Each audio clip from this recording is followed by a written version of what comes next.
अस्सलाम वालेकुम। तो आज हम बात करेंगे ऑस्ट्रेलियन विज़िट वीज़े की। और ये वीडियो जो है मोस्टली उन लोगों के लिए है जो ये जानना चाहते हैं कि ऑस्ट्रेलियन विज़िट वीज़ा जो है उसका क्या प्रोसीजर है और उसके क्या बेनिफिट्स हैं और कौन लोग उसके लिए एलिजिबल हैं, या कौन लोग ऐसे हैं जिनका प्रोफाइल बहुत अच्छा है और उनको अप्लाई करना चाहिए। तो ये कुछ बेसिक क्वेश्चंस हैं जिसके बारे में मैं आपको बताऊंगा। तो सबसे पहले तो हम एक जनरल बात कर लेते हैं कि जी जो ऑस्ट्रेलियन टूरिस्ट वीज़ा है उसका प्रोसीजर क्या है, कौन लोग उसको अप्लाई कर सकते हैं। तो ऑस्ट्रेलियन टूरिस्ट वीज़ा अप्लाई करने के लिए आपको जेन्युइन एंट्रेंट होना चाहिए। ये बहुत इंपॉर्टेंट चीज़ है। बहुत से लोग इसमें बहुत ज़्यादा मिस्टेक्स करते हैं। तो इसके लिए मैं आपको नेक्स्ट फर्दर जाके बताऊंगा, वीडियो के एंड पे जाके, कि आप अपने आप को जेन्युइन विजिटर कैसे जो है आइडेंटिफाई करवा सकते हैं। लेकिन उससे पहले मैं आप लोगों को ये बताता चलूँ कि इस वीज़े के लिए क्या कॉस्ट है, और ये वीज़ा जो है, इस वीज़े को के ऊपर आप ऑस्ट्रेलिया में जाके क्या क्या कर सकते हैं। जैसे कि आपको इसके नाम से ही पता है, ये ऑस्ट्रेलियन विजिट वीज़ा है, तो ये आपका विजिट है, आप अपनी किसी फैमिली मेम्बर को, फ्रेंड्स को मिलना चाहें। और इसमें एक और चीज़ है कि आप वहाँ पे स्टडी कर सकते हैं, लेकिन study just for 3 months maximum. आप इससे ज़्यादा वहाँ पे स्टडी नहीं कर सकते।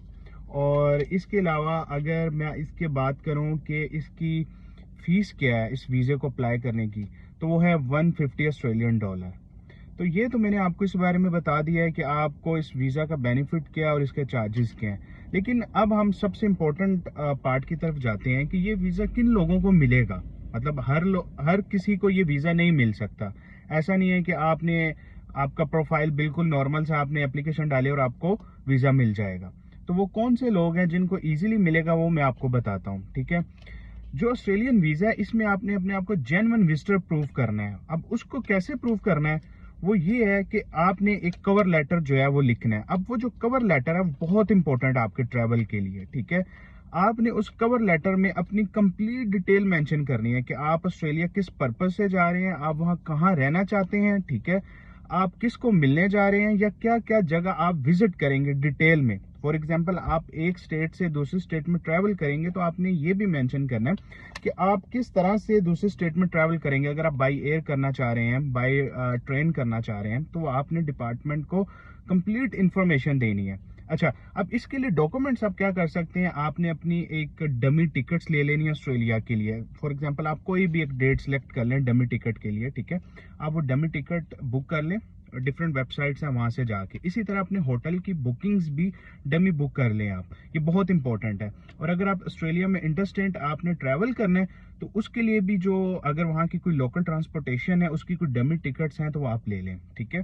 क्योंकि ये आपकी केस के लिए बहुत इंपॉर्टेंट है। केस ऑफिसर इसको देख के ही जज करेगा कि आप वाकई ही जेन्युइन पर्सन हैं या नहीं है।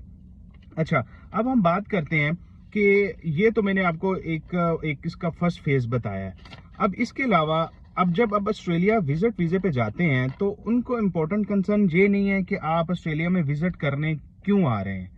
उनके लिए इम्पोर्टेंट चीज ये है कि ऐसी क्या इंसेंटिव है कि आप वापस अपने कंट्री में विजिट करके जाएंगे। ये बहुत इंपॉर्टेंट है उनके लिए। अब ये अपने आपके कंट्री से स्ट्रॉन्ग टाइज जो है, मोस्टली रिजेक्शंस के ऊपर ये रीजन आ रही है कि आपके अपनी कंट्री के साथ स्ट्रॉन्ग टाइज नहीं है।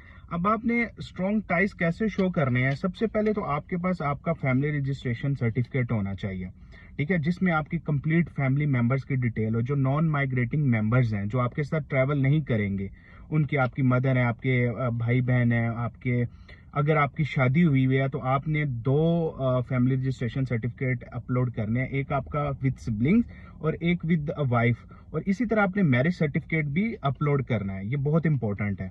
अच्छा, अब नेक्स्ट चीज जो बहुत इंपॉर्टेंट है, जो इस सारे प्रोसीजर में है, वो आपकी बैंक स्टेटमेंट है, या आपकी फाइनेंशियल कैपेसिटी है, कि आपकी फाइनेंशियल कैपेसिटी कितनी है वीजा लेने के लिए। अब फाइनेंशियल कैपेसिटी से मीन ये है कि आपके बैंक में कितना ज्यादा बैलेंस पड़ा हुआ है। तो जितना बैलेंस पड़ा होगा वो आपके लिए बहुत अच्छा है। अगर फॉर एग्जांपल आपके पास पाकिस्तानी 30-40 लाख रुपीस हैं, या सेम आप कन्वर्ट कर ले इंडियंस अमाउंट में या बंगाली अमाउंट में, तो इट्स वेल एंड गुड। अच्छा, इसके अलावा अगर आपके पास गाड़ी है, आपके पास ज्वेलरी है, आपके पास प्लॉट्स हैं या आपके पास घर है, तो आपने ये चीज़ें मेंशन करनी है। इनकी आपने एवेल्यूएशन लेनी है। अपनी कोई भी नियरेस्ट प्लेस पे जाएँ, चाहे ज्वेलर के पास जाएँ, चाहे प्रॉपर्टी एजेंट के पास जाएँ, वो आपको आपकी इन सब एसेट्स की एवेल्यूएशन दे देगा। ये बहुत इंपॉर्टेंट है, क्योंकि यही वो चीज़ें हैं जो आपको आपके कंट्रीज़ के साथ स्ट्रॉन्ग टाई शो करती हैं। ठीक है।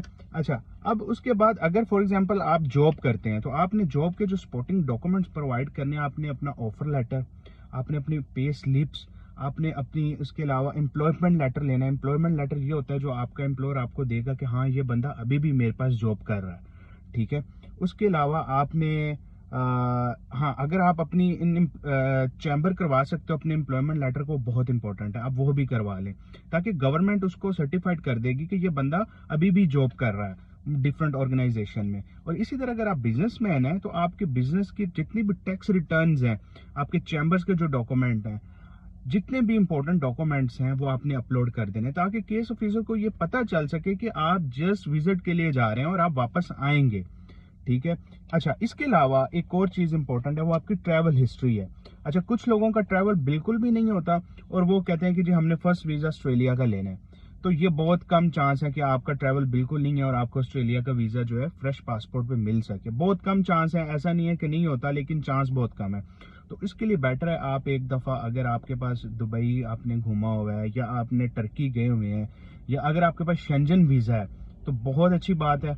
देन आपका प्रोफाइल जो है वो सूटेबल है ऑस्ट्रेलियन विजिट वीजा के लिए।